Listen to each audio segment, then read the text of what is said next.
तो दोस्तों चलिए लेकर के आ गए हैं आपके लिए टेस्ट पेपर 75। जी हाँ दोस्तों, पिछले दिन एलपी और टेक्निशियन ग्रेड 3 के लिए दोस्त टेस्ट हुई थी, उसी का क्या है कि आज test paper plus score card लेकर के आए हैं। यानी कि जो लोग टेस्ट दिए हैं दोस्त उनका रिजल्ट लेकर के आए हैं। आपको हम दिखाएंगे कि आपका रैंक कितना है और कितने नंबर पे आप है, ठीक है। और ये भी देखेंगे कि आज सबसे टॉप पे कौन है, ठीक है।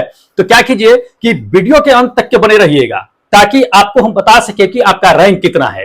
और जो लोग दोस्त नए हैं, अगर आप भी टेस्ट में पार्टिसिपेट करना चाहते हैं, टेस्ट में भाग लेना चाहते हैं, तो बिल्कुल भाग ले सकते हैं। इसके लिए आपको कोई 1 रुपया पे नहीं करना होगा, क्योंकि यहां पे हम कराते हैं एलपी और टेक्निशियन ग्रेड 3 के लिए बिल्कुल निःशुल्क में टेस्ट, ठीक है। तो आप भी पार्टिसिपेट कर सकते हैं। कैसे पार्टिसिपेट करना है ये आपको हम टेस्ट पेपर देखने के बाद बता देंगे। तो कम से कम दोस्त अगर टेस्ट देना है तो टेस्ट पेपर तक बने रहिएगा, बता देंगे आपको कि कैसे टेस्ट देना है। चलिए अभी क्या करते हैं कि जो टेस्ट पेपर 75 है उसमें जो क्वेश्चन है उस पर हम डिस्कस कर लेते हैं, ठीक है। उसके बाद आपको हम बता देंगे, बने रहिएगा वीडियो के अंत तक। चलिए दिखाते हैं क्वेश्चन नंबर फर्स्ट।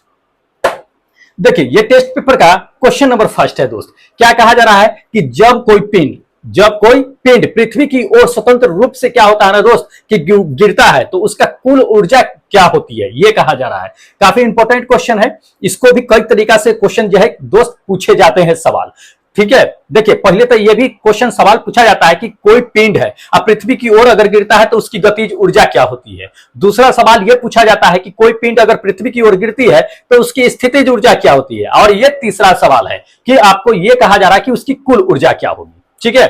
तो ध्यान रखिएगा, आपको हर एक सवाल का जवाब देंगे कि कैसे क्या होता है नहीं होता है, बने रहिएगा। देखिए आपको हम बताते हैं कि जब कोई पिंड है अब पृथ्वी से नीचे की ओर अगर दोस्त गिर रहा है तो जान लीजिए कि उसका कुल ऊर्जा जो होता है, टोटल एनर्जी जो होता है दोस्त, वो कांस्टेंट रहता है, उसमें कोई परिवर्तन नहीं होता, पूरा स्थिर रहता है, ठीक है। उसमें कोई परिवर्तन नहीं होगा कुल ऊर्जा में, ध्यान रखिएगा ये चीजें। तो ये आपका क्या होगा, 4th नंबर आपका आंसर होगा कि स्थितिज ऊर्जा जो होती है, कुल ऊर्जा जो होती है वो स्थिर रहती है, यानी कि कांस्टेंट रहती है। अब समझ लीजिए जो आपको हमने क्वेश्चन बताया है कि कभी कभी ये भी कहता है कि ऊपर से अगर कोई पिंड गिर रहा है तो उसकी गतिज ऊर्जा क्या होगी। दोस्त उसकी गतिज ऊर्जा बढ़ जाएगी। कितनी बढ़ेगी तो दोस्त जान लीजिए कि जितनी भी उसकी स्थितिज ऊर्जा पोटेंशियल एनर्जी कम होगी उतना ज्यादा उसका काइनेटिक एनर्जी बढ़ जाएगा, ठीक है। स्थितिज ऊर्जा क्या होगा, पोटेंशियल एनर्जी कम होगा लेकिन उसकी काइनेटिक एनर्जी बढ़ जाएगी। तो दो तरह से ये सवाल पूछेंगे, पोटेंशियल एनर्जी अगर पूछ देगा स्थितिज ऊर्जा तो कम होगी, और काइनेटिक एनर्जी यानी गतिज ऊर्जा पूछा गया था अधिक होगा, और कुल ऊर्जा पूछेगा तो ध्यान रखिएगा स्थिर होगा, इसमें कोई परिवर्तन नहीं होगा, ठीक है। तो काफी इंपॉर्टेंट क्वेश्चन है दोस्त, बिल्कुल मिस मत कीजिएगा, ठीक है। ये टेस्ट पेपर का क्वेश्चन है, 25 क्वेश्चन है, उसके लिए 6-7 मिनट टाइम दिया जाता है आपको। 7 मिनट में 25 क्वेश्चन को डील करना होता है। यहां पे अगर दोस्त अगर आपका परफॉर्मेंस बेस्ट रहेगा, मैं गारंटी देता हूं दोस्त आपका एग्जाम में भी परफॉर्मेंस बेस्ट रहेगा, ध्यान रखिएगा। यहां अगर साइंस कमांड कर लिए तो टेक्निशियन ग्रेड 3 में कोई नहीं रोकेगा रिजल्ट लाने से, हम ये आपको कई बार बता चुके हैं, ठीक है। इसलिए साइंस को पूरा जो है दोस्त कैप्चर करके रखिए, पूरा कवर करके रखिए। आपके लिए हम बुक भी दे दिए हैं, फिजिक्स केमिस्ट्री बायो का भी दे दिए हैं, बता देंगे आपको। टेस्ट पेपर देखने के बाद आपको बताएंगे, तीनों बुक बता देते हैं, ठीक है। एप्लीकेशन पे ही अवेलेबल है, तो जा करके वहां से परचेज कर लीजिएगा। चलिए अभी क्या करते हैं कि दूसरा क्वेश्चन देख लेते हैं। देखिएगा इसमें दूसरा नंबर क्वेश्चन क्या कहा जा रहा है दोस्त, ये चीजें कहा जा रहा है कि लेजर एक युक्ति है जिसके द्वारा उत्पन्न की जाती है या किया जाता है। तो क्या उत्पन्न किया जाता है दोस्त, जान लीजिए लेजर एक डिवाइस होती है, उसके द्वारा जो उत्पन्न किया जाता है दोस्त, जान लीजिए कि उद्दीपन विकिरण उत्पन्न किया जाता है। क्या, उद्दीपन विकिरण, ध्यान रखिएगा ये आपका 4th नंबर आंसर होगा। उद्दीपन विकिरण क्या किया जाता है कि उत्पन्न किया जाता है, किससे, लेजर के द्वारा। तो काफी इंपॉर्टेंट है, ध्यान रखना है ये चीजें। चलिए बहुत लोगों ने भी सही किया है और अच्छा है, अब की बार स्कोर भी हमने देखा है, सबका स्कोर सही है, लोग मेहनत कर रहे हैं, अच्छी बात है, मेहनत कीजिए। अगला नंबर देख लीजिए। अगला नंबर क्वेश्चन क्या कहा जा रहा है दोस्त, ये चीज कह रहा है इसमें कि एक पिंड का वजन अगर भूमध्य रेखा पर क्या है दोस्त कि 5 kg है। कितना है, 5 kg भूमध्य रेखा पर, ध्यान रखिएगा ये चीजें। अब देखिए वो क्या करता है कि ध्रुव की ओर जो है जाता है तो उसका वजन कितना होगा, काफी इंपॉर्टेंट है। वजन क्या होगा इसमें से ऑप्शन में बताना है। देखिए भूमध्य रेखा पर है, 5 kg हो, 10 kg हो, 50 kg हो, फर्क नहीं पड़ता है। अब ध्यान रखना है हमें कि किधर जा रहा है, तो जा किधर रहा है, ध्रुव की ओर। देखिए भूमध्य रेखा से अगर हम ध्रुव की ओर बढ़ते हैं तो वेट क्या होता है कि आपका बढ़ता है, गुरुत्वाकर्षण बढ़ता है, क्योंकि ध्रुव की ओर जाने पे क्या होगा कि गुरुत्वाकर्षण बढ़ेगा, तो आपका वेट भी क्या होगा, बढ़ेगा। गुरुत्वाकर्षण कम होगा तो क्या होगा, वेट कम होगा। चंद्रमा पर गुरुत्वाकर्षण क्या है, पृथ्वी के मुताबिक 1/6 है ना, तो इसलिए वहां पे पृथ्वी के वजन के हिसाब से 1/6 है, तो वहां भी वेट क्या होगा कि कम होगा, लेकिन धरती पर वेट ज्यादा होगा।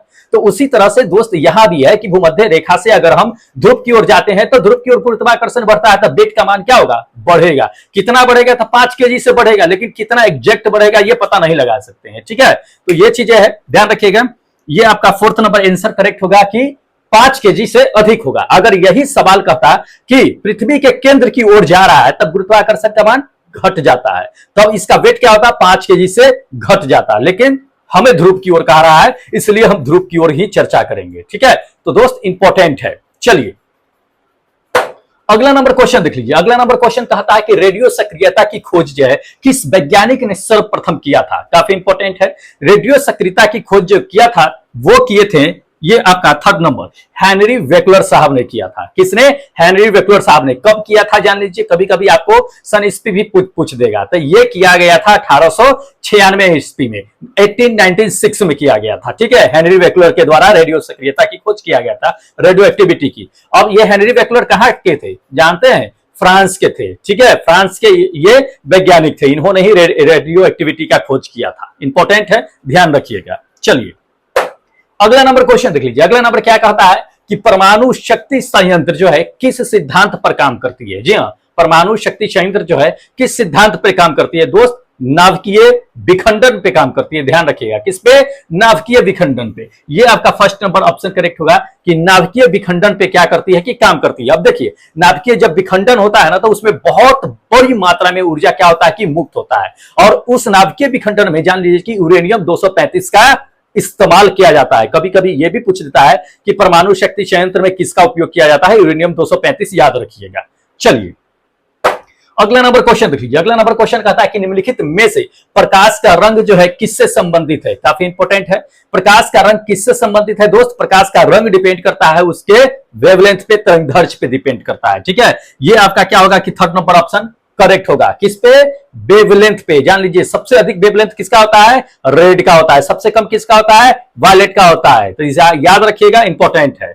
चलिए अगला नंबर क्वेश्चन देख लीजिए। अगला नंबर क्वेश्चन कहता है कि मानव शरीर का साधारण तापमान जो होता है वो कितना होता है, मनुष्य का टेम्परेचर जो होता है। देखिए अगर फ़ारेनहाइट में देता है दोस्त तो आराम से हम मार देते, लेकिन एक ही दिया हुआ है फ़ारेनहाइट। अच्छा फ़ारेनहाइट, हाँ एक ही दिया हुआ है क्या, 82.4। तो इतना तो होता नहीं है, हम लोग याद कर रखे हैं कितना, 98.6 फ़ारेनहाइट। इतना ही फ़ारेनहाइट याद कर रखे हैं, तो इसमें फ़ारेनहाइट नहीं दिया है। क्या दे दिया है, डिग्री सेल्सियस। अगर डिग्री सेल्सियस में कन्वर्ट कीजिएगा तो दोस्त जान लीजिए कि 37 डिग्री सेल्सियस आता है। कितना आता है, 37 डिग्री सेल्सियस। 37 डिग्री नहीं है, लेकिन 37 डिग्री के आसपास में ये 2nd नंबर आपका ऑप्शन है। कितना, 36.9 डिग्री सेल्सियस। ऐसा नहीं कि 37 डिग्री याद कर लिए है, दिमाग में घुसा लिए है तो 37 डिग्री देखेंगे तब ये मारेंगे, ऐसा मत कीजिएगा। 37 डिग्री के आसपास में भी रहेगा, क्योंकि मनुष्य के टेम्परेचर जो है फिक्स नहीं है कि 37 डिग्री होगा नॉर्मल टेम्परेचर। ठीक है, तो इसको ध्यान में रखिएगा, 37 डिग्री के आसपास में भी होगा तो उसको हम मार सकते हैं। ठीक है, 37 डिग्री के ऊपर 38 डिग्री चल जाता है या 38.5 डिग्री के आसपास में जाता है तो समझिए कि ह्यूमन बॉडी में क्या है कि फीवर आ चुका है। ठीक है, या 100 डिग्री फ़ारेनहाइट में अगर जाता है तो इंपॉर्टेंट है, ध्यान में रखिएगा ये चीजें। ठीक है, चलिए अगला क्वेश्चन दिखाते हैं।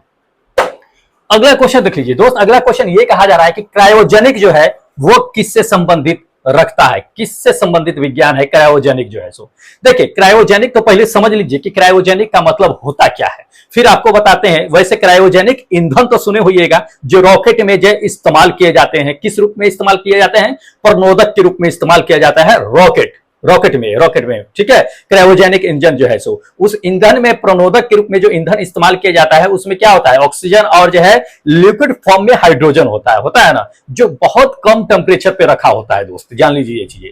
तो अब समझिए, हमें तो ये समझना है कि क्रायोजेनिक ईंधन नहीं दिया है, कभी कभी ये भी दे देता है कि क्रायोजेनिक ईंधन किससे संबंधित है, तो रॉकेट के ईंधन से ही संबंधित रखता है। ये चीजें याद रखिएगा। लेकिन यहाँ पे कुछ और सवाल दिया गया है कि क्रायोजेनिक किससे संबंधित विज्ञान है। क्रायोजेनिक पहले जान लेते हैं कि क्या है क्या नहीं। क्रायोजेनिक जान लीजिए कि ये आपका क्या है कि यूनान का जो है क्या है कि वर्ड है।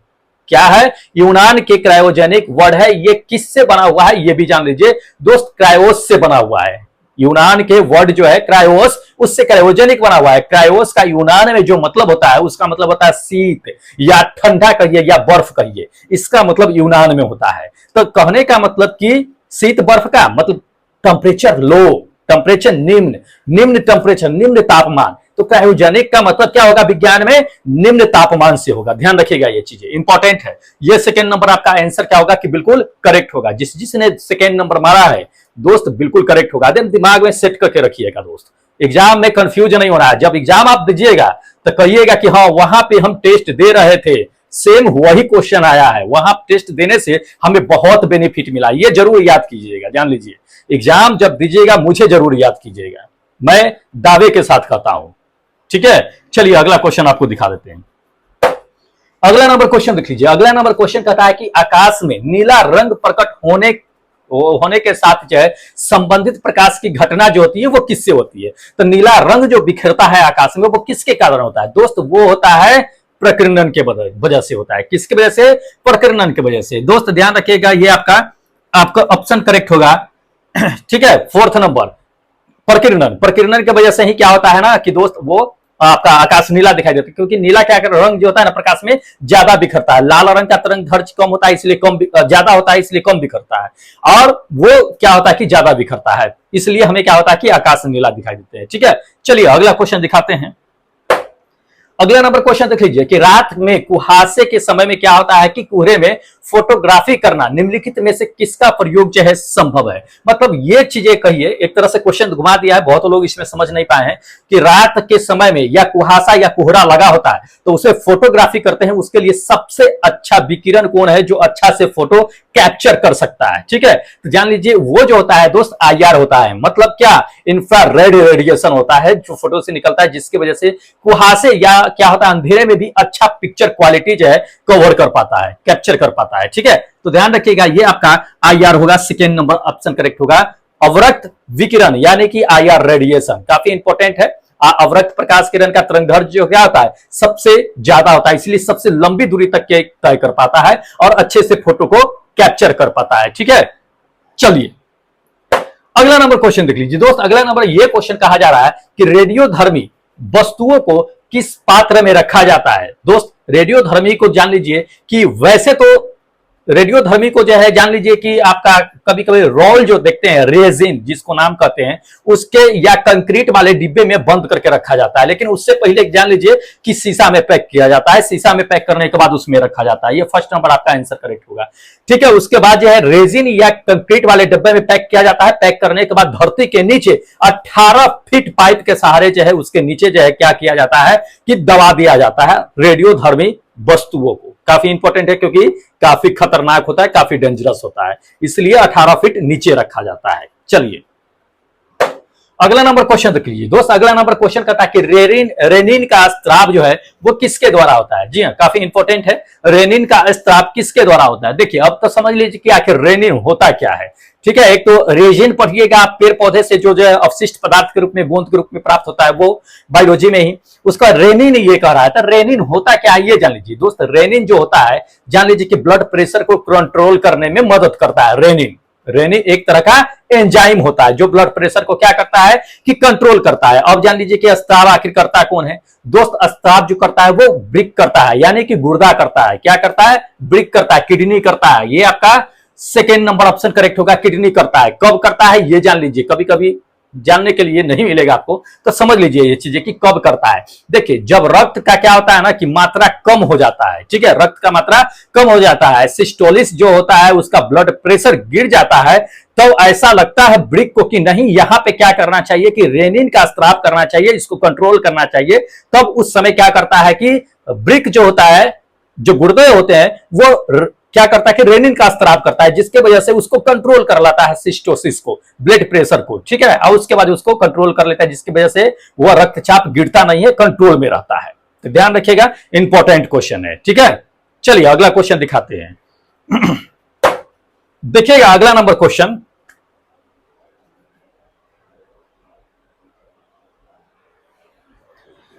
हाँ तो अगला नंबर क्वेश्चन ये चीजें कहा जा रहा है कि किस विटामिन को जो दोस्त जो है हार्मोन भी कहा जाता है। जी हाँ, काफी इंपॉर्टेंट है, देखने के लिए मिलता होगा ये क्वेश्चन। जान लीजिए कि इसमें विटामिन जो डी होता है दोस्त, उस विटामिन को हार्मोन भी कहा जाता है, एक तरह का हार्मोन भी होता है, ठीक है, विटामिन डी। तो ये थर्ड नंबर आपका आंसर करेक्ट होगा। विटामिन डी एक तरह का क्या है कि हार्मोन भी है, काफी इंपॉर्टेंट है, ठीक है। चलिए अगला क्वेश्चन दिखाते हैं। अगला नंबर क्वेश्चन देख लीजिए दोस्त। अगला नंबर ये क्वेश्चन कहा जा रहा है कि अंगों की संरचना करने वाले किस मास्टर ग्रंथि की खोज की गई, ठीक है, अंगों की संरचना करने वाले किस मास्टर ग्रंथि की खोज की गई। देखिए बहुत लोग इसमें कंफ्यूज हो गए हैं, ठीक है, कि किसकी खोज गई। दोस्त ध्यान रखिएगा, इसमें हम आपको बताते हैं कि ये सेकंड नंबर आपका आंसर करेक्ट होगा। FGFR1 ये जो है दोस्त, ये अंगों की रचना करने वाले मास्टर प्रोटीन होते हैं, ठीक है, जो शरीरों की रचना करते हैं। चलिए अगला क्वेश्चन दिखाते हैं। अगला नंबर क्वेश्चन देख लीजिए, कहता है जूल प्रति केजी किस भौतिक राशि का जो है एसआई मात्रक होता है। दोस्त ये जो होता है जान लीजिए कि अंतर्निहित जो है उष्मा का एसआई मात्रक होता है, या ऊर्जा का कहिए इसमें, ठीक है, एक तरह का अंतर्निहित होता है। ये सेकंड थर्ड नंबर आपका आंसर करेक्ट होगा, अंतर्निहित ऊष्मा, इसी का क्या होता है ना दोस्त कि एसआई मात्रक होता है। चलिए अगला नंबर क्वेश्चन देख लीजिएगा दोस्त। अगला नंबर क्वेश्चन ये कहा जा रहा है कि मनुष्य में हिचकी जो होती है वो आमतौर पर जो है निम्न सिफी होती है, ठीक है। तो इसमें से किसमें जो है निम्न सिफी होती है इसे ये बताना है। तो जान लीजिए कभी कभी आपको हिचकी आता है, खाना वक्त खाना खाते हैं उस समय, या कभी प्यासे रह जाते हैं उस समय क्या होती है कि आपकी हिचकी आती है। वो हिचकी क्यों आती है ये इसमें जानना है, ठीक है।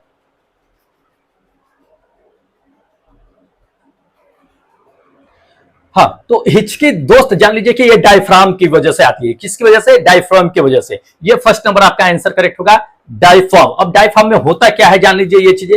हिचकी जब आती है ना दोस्त, जान लीजिए कि ये जो डायफ्राम होता है वो सिकुड़ जाती है। क्या होती है? सिकुड़ जाती है। और इसके बीच में क्या होती है ना दोस्त की सांस जब हम लेते हैं तो ये हवा अंदर चल जाती है। थोड़ी देर के लिए क्या होती है कि सांसें रुक जाती है, थोड़ी देर के लिए, कुछ समय के लिए, जिसकी वजह से क्या होती है कि आपका हिचकी आता है, ठीक है। तो इंपॉर्टेंट है, भूलिएगा नहीं, डायफ्राम के सिकुड़ने की वजह से होता है, ठीक है। चलिए अगला नंबर क्वेश्चन देख लीजिए। अगला नंबर क्वेश्चन ये कहता है कि चीनी के किण्वन के दौरान जो यौगिक हमेशा बनता है वो कौन सा है। देखिए चीनी के किण्वन के दौरान जो दोस्त यौगिक बनता है वो एथिल अल्कोहल बनता है। क्या बनता है? Ethyl alcohol. ध्यान रखिएगा, ये सेकेंड नंबर आपका आंसर करेक्ट होगा, एथिल अल्कोहल। इसका मदिरा में भी इस्तेमाल किया जाता है दोस्त। चलिए अगला नंबर क्वेश्चन देख लीजिए। अगला नंबर क्वेश्चन कहता है कि गोली चलने पर बंदूक क्या होता है ना कि झटका देता है, पीछे की ओर पलटता है, ठीक है। यह न्यूटन के किस नियम का सबसे अच्छा उदाहरण है। देखिए गोली जब बंदूक चलाते हैं तो गोली क्या होता है कि आगे निकलता है, जितनी स्पीड से निकलता है उतनी स्पीड से पीछे भी धक्का देता है। तो जितना आगे निकला उतना पीछे धक्का दिया, मतलब ठीक क्रिया के विपरीत प्रतिक्रिया हुआ। ये किस लॉ में कहा गया है? न्यूटन्स के थर्ड लॉ में कहा गया है, तीसरे नियम में कहा गया है, ठीक है। ध्यान रखिएगा, ये थर्ड नंबर आपका आंसर करेक्ट होगा, न्यूटन के तीसरे नियम पे, ठीक है, इंपॉर्टेंट है दोस्त। चलिए अब अगला क्वेश्चन आपको हम दिखा देते हैं। अगला नंबर देखिए, इसमें कहा जा रहा है लेंस और रेटिना के बीच क्या होता है कि रिक्त स्थान होता है, खाली स्थान होता है, उसको क्या कहते हैं। देखिए लेंस और रेटिना के बीच दोस्त खाली स्थान जो होता है उसको कच्छाव कक्ष कहा जाता है। क्या कहते हैं? कच्छाव कक्ष कहिए या द्रव कोष्ठ कहिए, दोनों बात बराबर ही है। तो ये आपका क्या होगा कि फोर्थ नंबर ऑप्शन करेक्ट होगा, कच्छाव द्रव, ठीक है, इंपॉर्टेंट है, खाली स्थान के जो होता है सो। चलिए अगला क्वेश्चन दिखाते हैं। अगला नंबर क्वेश्चन देखिए। अगला नंबर क्वेश्चन कहता है कि सेकेंड पेंडुलम का आवर्त काल जो होता है वो क्या होता है। दोस्त सेकेंड पेंडुलम में जो आवर्त काल होता है वो 2 सेकेंड होता है। कितना होता है? 2 सेकेंड। ये बच्चों वाली बात है। ये थर्ड नंबर ऑप्शन क्या होगा कि बिल्कुल करेक्ट होगा, 2 सेकेंड। पेंडुलम के जो होता है सो घड़ी में जो लाता है सो 2 सेकेंड में एक बार जो होता है, ठीक है, इसको ध्यान में रखिएगा। चलिए अगला नंबर क्वेश्चन देखिए। अगला नंबर क्वेश्चन कहता है कि पृथ्वी के चारों ओर एक पूरा चक्कर लगाने पहले क्वेश्चन देखिए क्या कह रहा है कि इसमें पृथ्वी के चारों ओर एक पूरा चक्कर लगाने में चंद्रमा द्वारा किया गया कार्य क्या है। देखिए चंद्रमा द्वारा किया गया कार्य कहता है, या आपको यह भी क्वेश्चन देता है कि पृथ्वी है सूर्य के चारों ओर चक्कर लगाती है, तो एक पूरा चक्कर लगाएगा तो उसका कार्य क्या होगा, ठीक है, ये चीजें है। तो कार्य क्या होता है कि विस्थापन और क्या होता है बल के गुणनफल को हम कार्य कहते हैं, यही कहते हैं, विस्थापन और बल के गुणनफल को कार्य कहते हैं। देखिए जो जहां से चल करके फिर उसी स्थान पे आएगा तो उसका विस्थापन निकालिएगा, तो अंतिम दूरी में से प्रारंभिक दूरी को घटाइएगा तो वो विस्थापन होता है। तो जो आदमी जहां से चल करके गया, जैसे कि चंद्रमा है, यहां से घुमा और यहां से फिर इसी स्थान पर आया, तो इसको अगर हम क्या करेंगे कि जिस स्थान पे आप खड़े वही स्थान पे आए, तो अगर कोई आदमी अगर आए और आपको कहे कि आप जाओ और वहां से जो है कुछ सामान लेकर के आओ। अब वो आदमी कुछ समय के लिए चला गया, आप गए वहां से सामान लेकर के आए, फिर यहीं पे आ गए, फिर वो आदमी आएगा कहेगा कि आप गए हो, कहोगे आप कि हाँ गए हो, तो कहेगा कि आप तो यहीं पे हैं, आप कहाँ गए हैं, आप तो गए नहीं। तो आप प्रूफ कीजिएगा कि हम सामान लेके आए हैं, लेकिन जो चक्कर लगा रहा है वो थोड़ी प्रूफ करेगा कि हम चक्कर लगाए हैं। तो जिस स्थान पे उसका विस्थापन क्या होगा कि जीरो होगा। जब विस्थापन जीरो होगा तब विस्थापन जीरो होगा तो उसका कार्य भी क्या होगा, जीरो होगा, शून्य कार्य होगा, वह कोई कार्य नहीं करेगा। ठीक है, इंपॉर्टेंट है, ध्यान रखिएगा। ये आपका फोर्थ नंबर ऑप्शन करेक्ट होगा कि जीरो कार्य करेगा। ठीक है, क्योंकि विस्थापन जीरो है। ठीक है, चलिए अगला नंबर क्वेश्चन देखिए। अगला नंबर क्वेश्चन ये कहा जा रहा है कि निम्नलिखित में से कौन सा एक धातु अधातु दोनों रूप में क्या होता है कि कार्य नहीं करता है। तो दोस्त ब्रोन काम नहीं करता है। कौन? ब्रोन। ध्यान रखिएगा, ये सेकेंड नंबर आपका आंसर करेक्ट होगा कि ब्रोन। ब्रोन क्या है कि ये काम नहीं करता धातु अधातु के रूप में। ठीक है, चलिए अगला नंबर क्वेश्चन देखिए दोस्त। अगला नंबर क्वेश्चन ये कहा जा रहा है कि नाभिकीय रिएक्टर के निर्माण में कहता है कि निम्नलिखित में से कौन सा अनिवार्य है इसमें से। ठीक है, नाभिकीय रिएक्टर में जान लीजिए कि नाभिकीय रिएक्टर में जो निर्माण किया जाता है नाभिकीय रिएक्टर के लिए, उसमें जो जरूरी होता है जर्केनियम होता है। ये आपका थर्ड नंबर ऑप्शन करेक्ट होगा, जर्कोनियम। ठीक है, इंपॉर्टेंट है दोस्त, नाभिकीय रिएक्टर के निर्माण में इसी का इस्तेमाल होता है। चलिए अगला नंबर क्वेश्चन देखिए। अगला नंबर क्वेश्चन ये कहता है कि दोस्त कुलीज नलिका का प्रयोग जो है दोस्त किसे उत्पन्न करने के लिए किया जाता है। काफी इंपॉर्टेंट क्वेश्चन है। कुलीज नलिका का प्रयोग देखिए, कुलीज नलिका का प्रयोग जो है जान लीजिए कि एक्स किरण के उत्पन्न करने के लिए किया जाता है। किसे? एक्स किरण के। ये थर्ड नंबर आपका आंसर करेक्ट होगा। कुलीज नलिका आखिर है क्या, ये भी जान लीजिए दोस्त। ये जो है कैंसर के इलाज करने के लिए एक तरह का कहिए कि जो है ट्यूब होता है, उसी से क्या होता है कि एक्स किरण उत्पन्न होता है। ठीक है, इसका जो सबसे पहले खोज किया गया था तो 1913 में किया गया था। कौन किया था? विलियम कुलीज साहब ने किया था। उन्होंने ही अपने नाम पे ये कुलीज नलिका का वो जो है नाम रख दिया था। किसके इस्तेमाल में किया जाता है? उपयोग में, उपचार में। तो ये कैंसर के उपचार में किया जाता है। तो इंपॉर्टेंट है, ध्यान रखिएगा। ठीक है, चलिए अब क्या करते हैं दोस्त कि आपका लास्ट क्वेश्चन हम बता देते हैं। देखिएगा, ये टेस्ट का लास्ट क्वेश्चन है। क्या कहा जाता है कि न्यूनतम तापमान पैदा करने के लिए निम्नलिखित में से किस सिद्धांत का प्रयोग करते हैं। जी हाँ, न्यूनतम अगर आपको टेम्परेचर करना है, पैदा करना है, तो इसमें से किस सिद्धांत का उपयोग करेंगे? अतिचालक का, सेमीकंडक्टर का। किसका? सेमीकंडक्टर का। ध्यान रखिएगा, ये थर्ड नंबर आपका आंसर करेक्ट होगा, सेमीकंडक्टर का। ठीक है, इंपॉर्टेंट है दोस्त, भूलिएगा नहीं। ठीक है, अब चलिए आपको हम क्या करते हैं कि बता देते हैं कि जो लोग टेस्ट देने के लिए वेट कर रहे हैं उनको बताते हैं कि दोस्त टेस्ट कैसे देना है। क्योंकि ये तो 25 इंपॉर्टेंट साइंस क्वेश्चन था जो आपके सीबीटी जो होने वाली है उसको ध्यान में रखते हुए दोस्त टेस्ट पेपर तैयार किए जाते हैं ताकि आपको एग्जाम में काफी मदद मिल सके। ठीक है, देखिए आपको टेस्ट कैसे देना है। देखिए ये एप्लीकेशन जो आप देख रहे हैं ERCB सर, ठीक है, इसको प्ले स्टोर पे सर्च कीजिएगा। ये आपको क्या होगा कि आपका एप्लीकेशन आ जाएगा, इसे इंस्टॉल कर लीजिएगा। ठीक है, इंस्टॉल करने के बाद दोस्त रिव्यू जरूर दे दीजिएगा। बहुत लोग जो है इंस्टॉल करते हैं रिव्यू नहीं देते हैं। दोस्त रिव्यू दे लीजिएगा, आप यूज कर लीजिएगा, या जो लोग यूज कर चुके हैं एप्लीकेशन कम से कम जाकर प्ले स्टोर पे दोस्त रिव्यू दे दीजिए, अच्छा होगा। ठीक है, अच्छा भी लगता है इसलिए कह रहे हैं आपको, वैसे पैसा वैसा हमें नहीं मिलता है रिव्यू देने से। चलिए, अगर किसी भी तरह की दोस्त टेस्ट में अगर समस्या होगी तो क्या कीजिएगा कि यहाँ पे नंबर दिया हुआ है, इस नंबर पे किसी समय आप मैसेज या कॉल कीजिएगा, हम आपको रिप्लाई करेंगे और आपकी मदद करेंगे कि आप कैसे टेस्ट आपको देना है, कैसे टेस्ट नहीं देना है। ठीक है, तो बिल्कुल इसको जाकर के इंस्टॉल कीजिए। अगर नहीं है तो लिंक डिस्क्रिप्शन बॉक्स में दिया हुआ है, उसे जाकर के आप इंस्टॉल कर लीजिएगा वहां से। ठीक है, और अगर ये सभी पेपर का अगर आपको PDF चाहिए तो टेलीग्राम से ज्वाइन हो जाइएगा। वहां पे आपको एक बार में अभी तक के जितने भी सेट पढ़ाए गए हैं वो सारे सेट आपको जो है PDF में प्रोवाइड कराया जाता है, करा देंगे। ठीक है, कुछ बचा हुआ है वो भी आपको प्रोवाइड करा देंगे टेलीग्राम पे। तो फटाफट क्या कीजिए कि जाके ले लीजिए। ठीक है, ज्वाइन कर लीजिए। अब चलिए आपको बताते हैं कि बुक जो आ रखी है, आपको बता दिए हैं कि एप्लीकेशन पे दोस्त हमने फिजिक्स, केमिस्ट्री, बायोलॉजी तीनों दे दिया है। आपको क्या क्या दे दिया है, ध्यान रखिएगा। ये फिजिक्स दे दिया है, केमिस्ट्री दे दिया है, बायोलॉजी दे दिया है, ये तीनों हमने दे दिया है जो आपको एप्लीकेशन पे अवेलेबल है।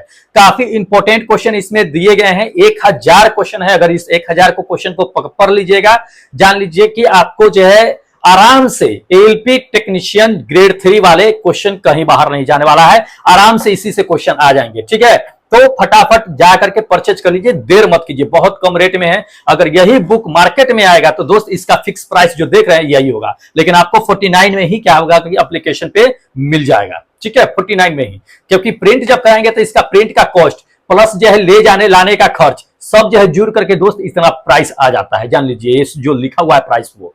लेकिन हम इस पे नहीं, आपको हम सॉफ्ट कॉपी दे रहे हैं, ई बुक दे रहे हैं, आराम से प्रिंट करवा लीजिएगा, कुछ पैसे खर्च होंगे, इससे कम में हो जाएगा। पढ़ना ही तो है, आराम से जो है इसको प्रिंट करा के पढ़ते रहिएगा, ठीक है।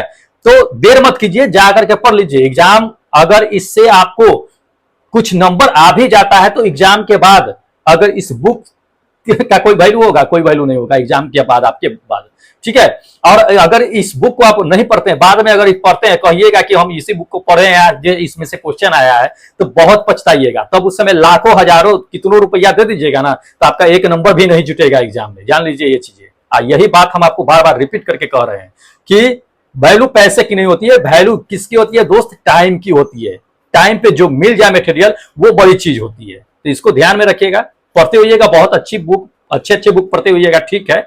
लेकिन जान लीजिए कि कहीं ना कहीं आपको प्रॉब्लम हो जाएगा। अगर मान लीजिए प्रॉब्लम क्या मतलब, कहने का मतलब कि अफसोस होगा कि हाँ चलो ठीक है ये बुक नहीं पढ़े, पढ़ लेना चाहिए था। जब हम रिव्यू कराएंगे, जब आपका जो है क्या होगा कि एग्जाम होगा, क्वेश्चन आएंगे, उसका रिव्यू कराएंगे, तब आपको पता लगेगा कि हाँ इसमें से कितना क्वेश्चन आया है, इसमें से बुक में से, या हमने जो पढ़ाया है सेट उसमें से कितना आया है, ठीक है।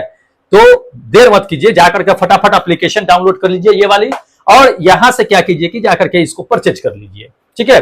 इंपॉर्टेंट सारे क्वेश्चन डाले गए हैं, इसलिए हम आपको बता रहे हैं। चलिए अब ज्यादा देर नहीं करते, हम फटाफट क्या कर लेते हैं कि आपका स्कोर कार्ड दिखा देते हैं, यानी रिजल्ट दिखा देते हैं, जो लोग टेस्ट में पार्टिसिपेट किए हैं, ठीक है। देखिएगा, देख लीजिए, ये आपका स्कोर कार्ड है। स्कोर कार्ड में जो है पहले नंबर पे देख लीजिए कि संजय कुमार यादव है, जो हमेशा नंबर 1 पे बने रहते हैं। बहुत अच्छा है, बहुत अच्छे पढ़ते हैं। चलिए अच्छी बातें हैं दोस्त, पढ़ा कीजिए ऐसे ही। अरविंद कुमार देख लीजिए, अरविंद कुमार भी मेहनत कर रहे हैं, देख लीजिए काफी अच्छा मार्क्स इन्होंने भी लेकर के आया है।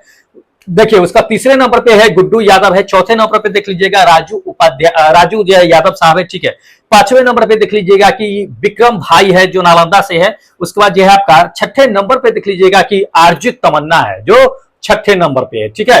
देखिए दोस्त, इस टेस्ट में ना हम 1/3 मार्किंग किए हुए हैं। जैसे कि आप रेलवे में आप एग्जाम देने जाइएगा एएलपी टेक्नीशियन ग्रेड 3, तो 1/3 मार्क्स आपका कटेगा। मतलब एक गलती कीजिएगा तो 0.33 मार्क्स कट जाएगा, और सही कीजिएगा तो 3 नंबर मार्क्स मिल जाएगा। ठीक वही तरीका इसमें भी अपनाया गया है।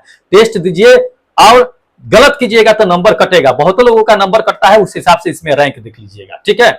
चलिए देखिएगा सातवें नंबर पे क्या है दोस्त, ये जो है यादवेंद्र साहब जो है। उसके बाद जो है आठवें नंबर पे जो दोस्त है ये सुबोध भाई है। उसके बाद 9वें नंबर पे देख लीजिएगा कि एमडी आजाद भाई है। 10वें नंबर पे देख लीजिएगा कि अजीत कुमार है। 11वें नंबर पे देख लीजिएगा दोस्त, 11वें नंबर पे रंजन पांडे साहब है। 12वें नंबर पे देख लीजिएगा कि DS मीना साहब है, जो कोटा यानी राजस्थान से है।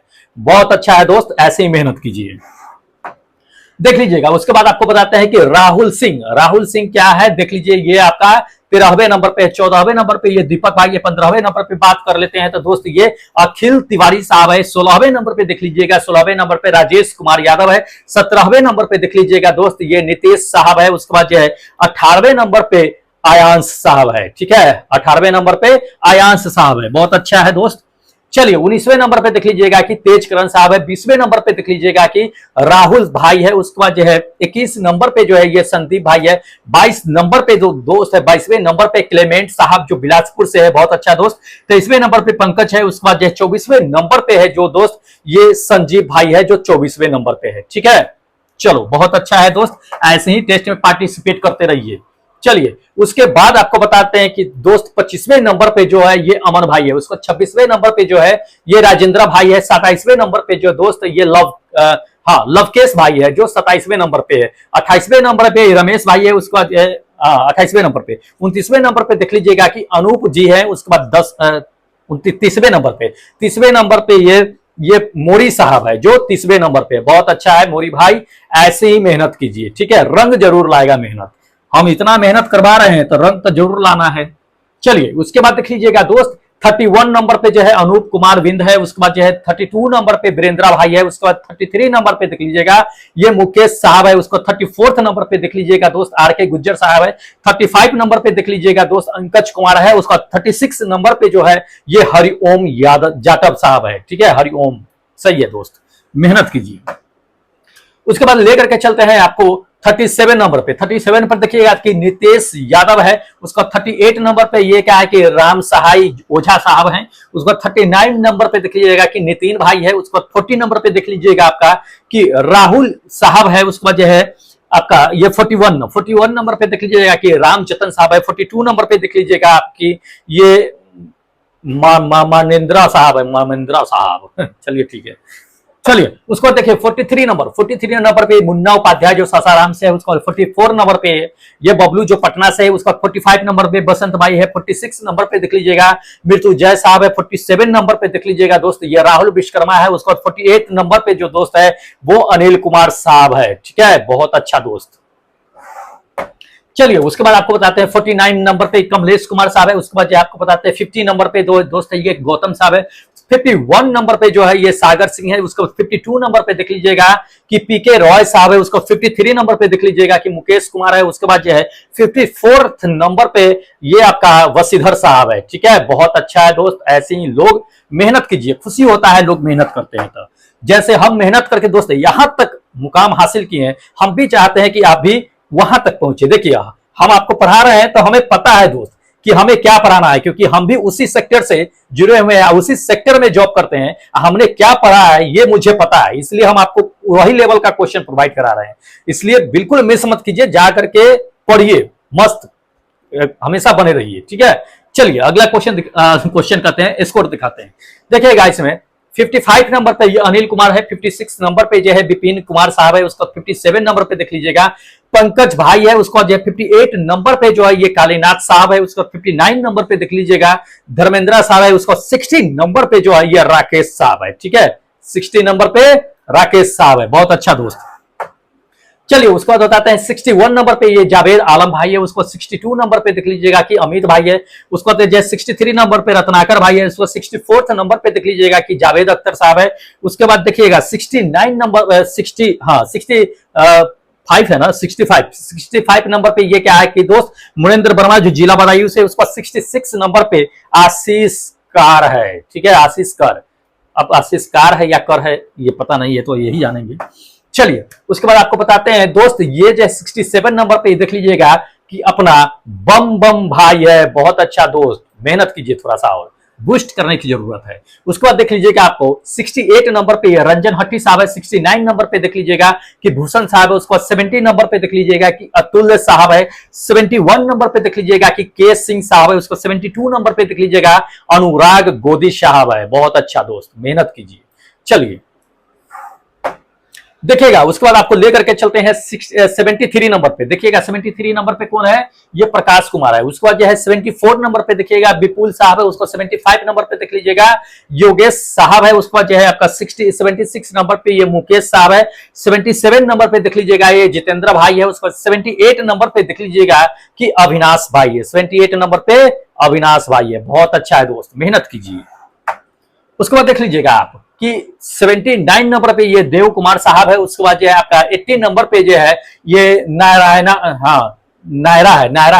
करके है। ठीक है, 80 नंबर पे है। उसके बाद जो है 81 नंबर पे क्या है कि संजीव भाई है। उसके बाद 82 नंबर पे देख लीजिएगा कि पंकज विश्वकर्मा है। उसके बाद जो है आपका 83 नंबर पे ये जो है ओम जी है। उसके बाद 84th नंबर पे ये जो है रोहित कुमार साहब है। ठीक है, बहुत अच्छा दोस्त, ऐसी मेहनत कीजिए।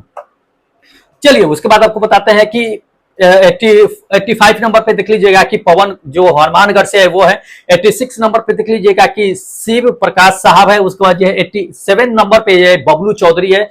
88 नंबर पे देख लीजिएगा कि ओमकार पटेल साहब है। 89 नंबर पे देख लीजिएगा दोस्त की अंजू है। उसके बाद 90 नंबर पे देख लीजिएगा दोस्त की विजय कुमार साहब है 90 नंबर पे। ठीक है, चलिए 91 नंबर पे देख लीजिएगा कि अजीत यादव है। 92 नंबर पे देख लीजिएगा कि विकास साहब है। उसको 93 नंबर पे देख लीजिएगा कि पी कुमार धर्मात से।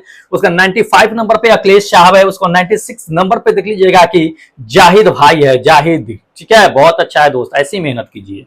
चलिए उसका देखिएगा 97 नंबर पे एमडी आपका जो है क्या है कि एमडी साहब है, क्या है राजीव जो है मुजफ्फरपुर से है ये। ठीक है, उसको 98 नंबर देख लीजिएगा। 98 नंबर पे उदय राज यादव है। उसको 99 नंबर पे देख लीजिएगा आपका कि पूर्णिमा सिंह है, बहुत अच्छा है। 100 नंबर पे जो आज है राम दयाल साहब शतक लगा रखे हैं। उसके बाद 101 नंबर पे देख लीजिएगा सम्राट बुद्धू साहब है। उसके बाद 102 नंबर पे देख लीजिएगा आपका संजय अशोई है। ठीक है, बहुत अच्छा है दोस्त, ऐसी मेहनत कीजिए।